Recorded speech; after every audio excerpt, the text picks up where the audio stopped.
சந்தானம் நடிப்பில் வெளியான DD next level படத்தின் வெளியீட்டை முன்னிட்டு சென்னை கமலா திரையரங்கில் படக்குழுவினர் கேக் வெட்டி கொண்டாடினர். சர்ச்சைக்குரிய பாடல் நீக்கப்பட்டது குறித்து செய்தியாளர்கள் கேட்ட கேள்விக்கு பதிலளித்த சந்தானம், முடிந்த கல்யாணத்திற்கு எதற்கு மேளம் என்று நகைச்சுவையாக கூறினார். மக்கள் படத்தை ரசித்து வருவதாகவும் அதனை பற்றி பேசலாம் என்றும் அவர் தெரிவித்தார். இதனிடையே கள்ளக்குறிச்சியில் சந்தானம் ரசிகர்கள் 40 இருசக்கர வாகன ஓட்டிகள், மாற்றுத்திறனாளிகள், டெலிவரி பாய் மற்றும் செவிலியர்களுக்கு ஹெல்மெட் வழங்கி பாதுகாப்பு பயணம் குறித்த விழிப்புணர்வை ஏற்படுத்தினர்.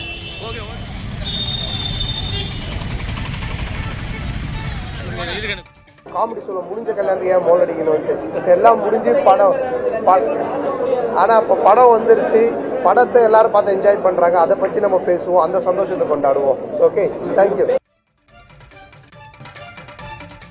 நிதி ஆயோக் கூட்டத்தில் பங்கேற்க முதல்வர் மு.க.ஸ்டாலின் வரும் 23ஆம் தேதி டெல்லி புறப்பட உள்ளார். மே 24ஆம் தேதி டெல்லியில் நடைபெறவுள்ள நிதி ஆயோக் கூட்டத்தில் பங்கேற்க தமிழக முதல்வர் மு.க.ஸ்டாலின் உட்பட அனைத்து மாநில முதல்வர்களுக்கு மத்திய அரசு அழைப்பு விடுத்திருக்கிறது. தமிழ்நாட்டிற்கு மத்திய அரசிடமிருந்து வரவேண்டிய நிலுவைத் நிதி குறித்து முதல்வர் மு.க.ஸ்டாலின் நிதி ஆயோக் கூட்டத்தில் வலியுறுத்துவார் என எதிர்பார்க்கப்படுகிறது. அவருடன் தலைமைச் செயலர் முருகானந்தம் உள்ளிட்ட உயர் அதிகாரிகளும் டெல்லி செல்கின்றனர். நீலகிரி மாவட்டம் கூடலூர் அருகே வளர்ப்பு நாயை சிறுத்தை வேட்டையாடி செல்லும் சிசிடிவி காட்சி வெளியாகியுள்ளது. கோத்தர்வயல் குடியிருப்பு பகுதியில் இந்த சம்பவம் நடைபெற்றுள்ளது. சிறுத்தை நடமாட்டத்தால் அச்சமடைந்துள்ள அப்பகுதி மக்கள் சிறுத்தையை கூண்டு வைத்து பிடிக்க வேண்டும் என வனத்துறைக்கு கோரிக்கை விடுத்துள்ளனர்.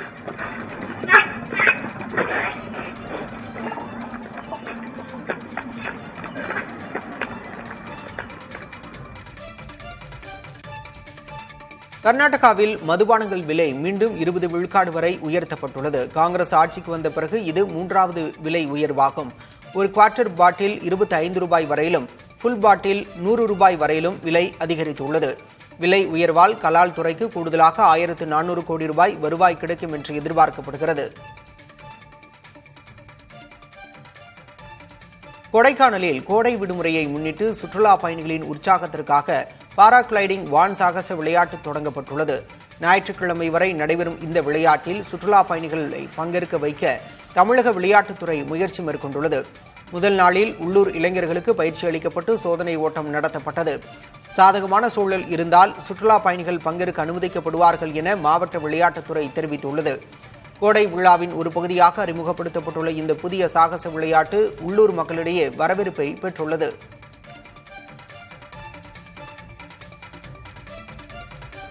சென்னையில் திருவொற்றியூர், மணலி, மாதவரம், அம்பத்தூர், வளசரவாக்கம், பெருங்குடி, சோழிங்கநல்லூர் உள்ளிட்ட 7 பகுதிகளில் நிலத்தடி நீர்மட்டம் 5 மீட்டர் அளவிற்கு குறைந்திருப்பதாக கூறப்படுகிறது.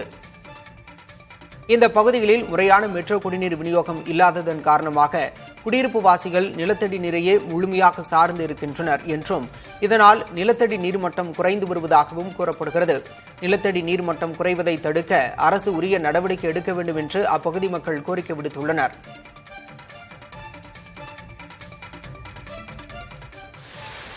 பொள்ளாச்சி அடுத்த ஆழியாறு அணையிலிருந்து பழைய ஆயக்கட்டு பாசன பகுதிகளில் முதல் போகத்திற்கு தண்ணீர் திறந்துவிடப்பட்டுள்ளது. விவசாயிகளின் கோரிக்கையை ஏற்று அணையிலிருந்து பழைய ஆயக்கட்டு பாசனத்திற்கு தண்ணீர் திறக்க அரசு உத்தரவு பிறப்பித்தது. தற்போது அணையின் நீர்மட்டம் 117.8 அடியாக உள்ளது. அக்டோபர் 15ஆம் தேதி வரை முதல் போக பாசனத்திற்காக 152 நாட்களுக்கு தண்ணீர் திறந்துவிடப்படும் என்று பொதுப்பணித்துறை அதிகாரிகள் தெரிவித்துள்ளனர். பாசன நீர் திறந்துவிடப்பட்டதை கோவை மாவட்ட ஆட்சியர் பவன்குமார் மற்றும் விவசாயிகள் மலர் தூவி வரவேற்றனர்.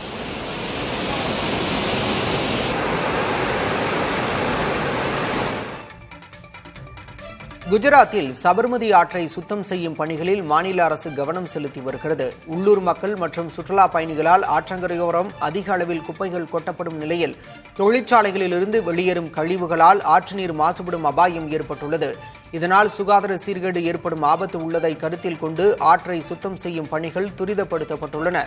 அதன் ஒரு நடவடிக்கையாக மாவட்ட நிர்வாகம், தனியார் தொண்டு அமைப்புகள், தன்னார்வலர்கள் சேர்ந்து ஆற்றங்கரையோரம் உள்ள குப்பைகளை அகற்றும் பணிகளில் ஈடுபட்டுள்ளனர்.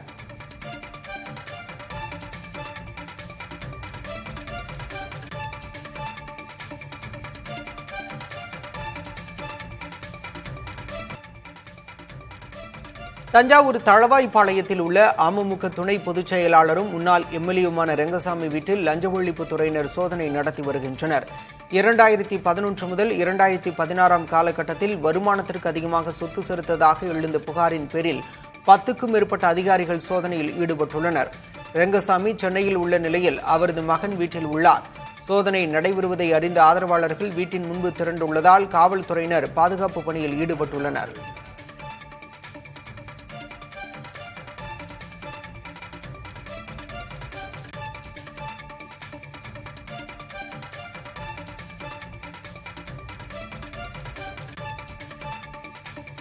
இந்தியாவுடன் பேச்சுவார்த்தை நடத்த பாகிஸ்தான் பிரதமர் ஷாபாஸ் ஷெரீப் விருப்பம் தெரிவித்துள்ளார். காம்ரா விமானப்படை தளத்தில் விமானப்படையினருடன் கலந்துரையாடிய பின்பு உரையாற்றிய அவர், அமைதியை நிலைநாட்டுவதற்கு பேச்சுவார்த்தை நடத்த தயாராக இருந்தாலும் அதற்கு சில நிபந்தனைகளும் இருப்பதாக தெரிவித்தார். காஷ்மீர் விவகாரம் குறித்து மட்டுமே பேச்சுவார்த்தை நடத்த வேண்டும் என இந்தியாவை பிரதமர் ஷாபாஸ் ஷெரீப் வலியுறுத்தியுள்ளார்.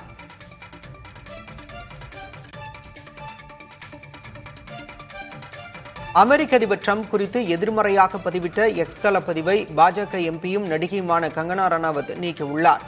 பாஜக தேசிய தலைவர் ஜே.பி. நட்டா கேட்டுக் கொண்டதற்கு இணங்க தன்னுடைய பதிவை நீக்கியதாக தெரிவித்த கங்கனா, டிரம்ப் குறித்து தன்னுடைய சொந்த கருத்தை தெரிவித்ததற்கு வருந்துவதாக குறிப்பிட்டுள்ளார். ஆப்பிள் நிறுவனம் இந்தியாவில் தொழிற்சாலை தொடங்குவதை தவிர்க்க வேண்டும் என்று டிரம்ப் கூறியிருந்தார். இதற்கு எதிர்வினையாற்றி பதிவிட்ட கங்கனா, டிரம்ப் இவ்வாறு பேசுவதற்கு பிரதமர் மோடியின் மீதான பொறாமை காரணமா அல்லது அரசியல் பொருளாதார பாதுகாப்பின்மை காரணமா என்று கேள்வி எழுப்பினார்.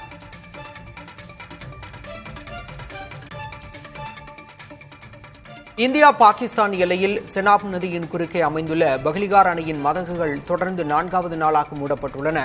ஜம்மு காஷ்மீரில் பெய்த தொடர் கனமழையால் கடந்த 8ஆம் தேதி அணையின் மதகுகள் திறக்கப்பட்டு நீர் வெளியேற்றப்பட்டது. இதனால் ஆற்றில் வெள்ளப்பெருக்கு ஏற்பட்ட நிலையில் இந்தியா பாகிஸ்தான் இடையே போர் நிறுத்தம் அமலுக்கு வந்தது. எனினும் சிந்து நதி நீர் ஒப்பந்தம் தற்காலிகமாக நிறுத்தி வைக்கப்பட்ட உத்தரவு தொடர்ந்து அமலில் இருக்கும் என இந்தியா தரப்பில் தெரிவிக்கப்பட்டது. அதன் தொடர்ச்சியாக தற்போது அணையின் மதகுகள் அனைத்தும் 4வது நாளாக மூடப்பட்டுள்ளன.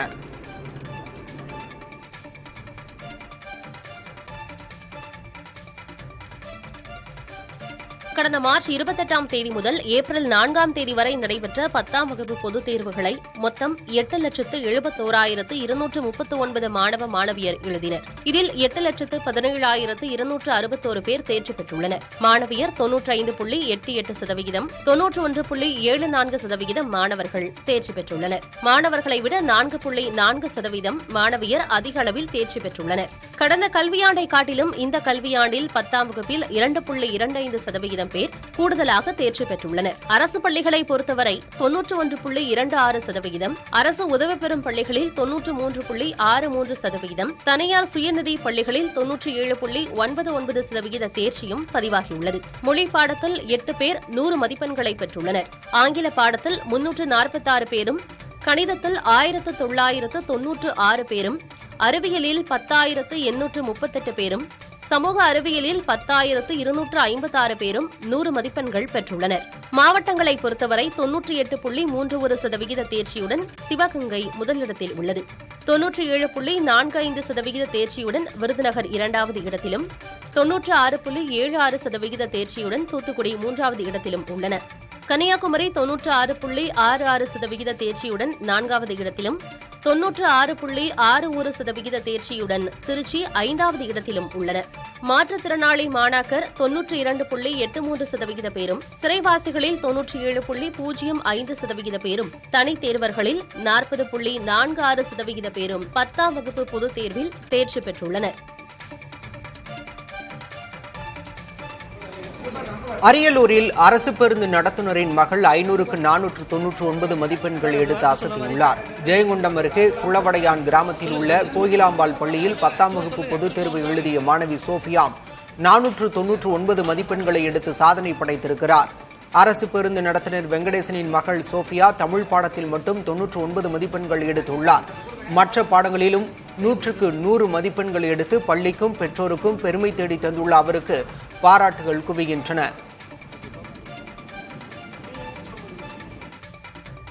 11ஆம் வகுப்பு பொதுத் தேர்வில் 92.09 விழுக்காடு பேர் தேர்ச்சி அடைந்துள்ளனர். மாணவிகள் 95.13 விழுக்காடும், மாணவர்கள் 88.7 விழுக்காடும் தேர்ச்சி அடைந்துள்ளனர். மொத்த தேர்ச்சி விகிதம் கடந்த ஆண்டை விட 0.92 விழுக்காடு உயர்ந்துள்ளது. மாணவர்களை விட மாணவிகள் 6.43 விழுக்காடு கூடுதலாக தேர்ச்சி அடைந்துள்ளனர். தேர்வெழுதிய 9,205 மாற்றுத்திறனாளி மாணவர்களில் 91.91 விழுக்காடு பேரும் 4,326 தனித் தேர்வர்களில் 21.96 விழுக்காடு பேரும் 125 சிறைவாசிகளில் 90.4 விழுக்காடு பேரும் தேர்ச்சி பெற்றுள்ளனர். 3,82,488 மாணவர்கள் 4,24,610 மாணவிகள் என மொத்தம் 8,07,098 பேர் தேர்வு எழுதினர். கோவை அரசு பள்ளி மாணவிகளான இரட்டை சகோதரிகள் தலா 474 மதிப்பெண்கள் எடுத்து அசத்தியுள்ளனர். ராமநாதபுரம் பகுதியைச் சேர்ந்த சுந்தரராஜன் பாரத செல்வி தம்பதியின் மகள்கள் கவிதாவும் கனிகாவும் அதே பகுதியில் உள்ள மாநகராட்சி மேல்நிலைப் பள்ளியில் 10ஆம் வகுப்பு பயின்றனர். இவர்களது தந்தை அருகில் உள்ள தேவாலயத்தில் காவலாளியாக பணி செய்து வருகிறார். தேர்வு முடிவுகள் வெளியான நிலையில் இரட்டையர்களான கவிதாவும் கனிகாவும் தலா 474 மதிப்பெண்கள் எடுத்தது அந்த குடும்பத்தை மகிழ்ச்சியில் ஆழ்த்தியுள்ளது. அதனை கொண்டாடும் விதமாக இரட்டை சகோதரிகள் ஒரே குரலில் பாடல் பாடி மகிழ்ந்தனர். 11ஆம் வகுப்பு பொதுத் தேர்வில் அதிக தேர்ச்சி விகிதத்தை பதிவு செய்த மாவட்டங்களில் அரியலூர் முதலிடம் பிடித்துள்ளது. அம்மாவட்டத்தின் தேர்ச்சி விகிதம் 97.76% உள்ளது. 96.97% தேர்ச்சி விகிதத்துடன் ஈரோடு 2வது இடத்திலும், 96.23% விருதுநகர் 3வது இடத்திலும், 95.77% கோவை 4வது இடத்திலும், 95.7% தூத்துக்குடி 5ஆம் இடத்திலும் உள்ளன. 11ஆம் வகுப்பு பொதுத் தேர்வில் தமிழ் பாடத்தில் 41, ஆங்கிலத்தில் 39 மாணவ மாணவிகள் 100 மதிப்பெண் பெற்றுள்ளனர். இயற்பியலில் 390, வேதியியலில் 593, உயிரியலில் 91, கணிதத்தில் 1338, தாவரவியலில் 4, விலங்கியலில் 2, கணினி அறிவியலில் 3535, வரலாறு பாடத்தில் 35, வணிகவியலில் 806, கணக்கு பதிவியலில் 111, பொருளியலில் 254, கணினி பயன்பாடுகள் பாடத்தில் 761, வணிக கணிதம் மற்றும் புள்ளியியலில் 117 மாணவ மாணவியர் 100 மதிப்பெண் பெற்றுள்ளனர்.